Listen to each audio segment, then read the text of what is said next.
Oh, and I'm sorry. I lost my son, Malcolm, 19 years old, to gun violence, 5/29/14. Okay. My name is Natasha Stingley, and I too am a mother who lost her daughter, 19-year-old Marissa Boyd Stingley. 2 blocks from my home, she was in a car with 4 other kids. Everyone in the car got shot.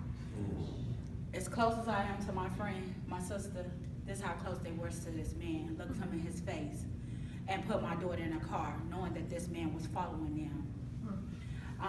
I've reached out to the parents and everything. You know, my point is that there's no snitching. The code of silence. So that would be my part in playing in it. Well, I would play a bigger part my part. But my thing is, who are you to sit here and to allow someone to get killed and then not say anything? To allow this person 2 years and 4 months to walk and breathe the streets to take another life. That's right. Who do you think you are? Say it. Say it. So my whole thing in the matter is that I got out here, you know, I go, and with a 6-year-old child, I drug him up and down the streets of Chicago every day until somebody had to tell me, you need to go change your clothes and wash your such and such and get this baby in the house and feed him. Everybody left me. And I found some sisters and everything. I mean, that's cool. That's cool. I didn't want to hear anything. I wanted to talk, but, you know, who's to talk to? Because they're cutting so many programs. You know, they're cutting our schools, they're closing our schools. But you close our schools, but you over here stealing stuff from the kids. Okay, say it. You know, won't nobody say nothing. And every time I open my mouth, it's like, here come this crazy lady. Yeah, I'm crazy, but I'm telling the truth. That's right. That's right. That's right. I'm going to tell it like it is. And I won't stop. They try to make me be quiet. You know, I'll be quiet, but I'm right back talking.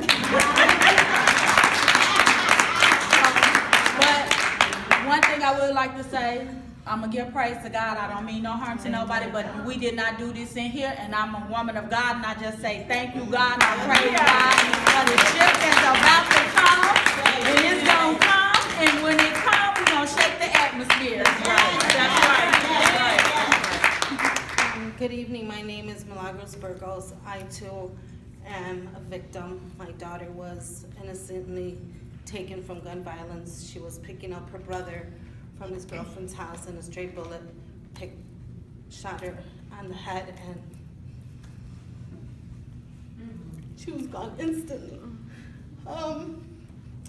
People don't understand that this is a domino effect. It affects the parents, it affects their siblings, it affects the school, it affects the churches, it affects the community, on, and it takes everyone to come together to be one, because if everyone turns their heads and turns their faces and turns the other way, they're not going to understand where we're coming from. And we don't have to lose a child to understand where you're coming from, because we should all be on the same page. It's not about the color, it's not about what you believe, your political belief, your background, what church you go to. It's not about that, not your gender. It's about all of us coming together and believing. I was there for my child before. It took me 12 years.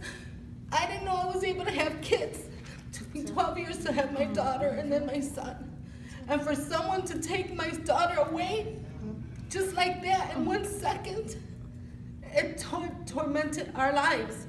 My family's life. We're not normal anymore. But you know what? Like I taught my kids, and I'm teaching my son, and I taught my son since they were little. We have to turn this around and make it positive and make it change.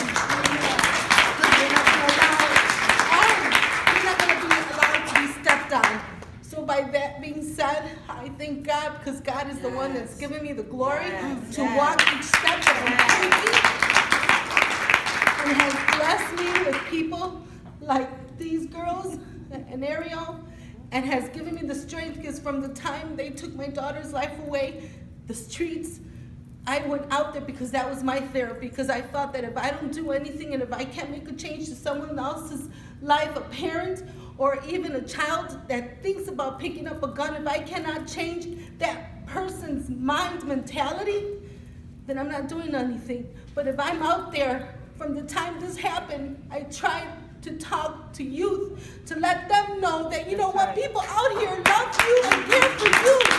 You don't have to be my child for me to love you, because before I had my kids, I had my nieces, and I loved them just like they were mine. So we don't have to have kids in order to love other kids. We have to love on each other, and I think that's what's missing in the society, is loving on each other.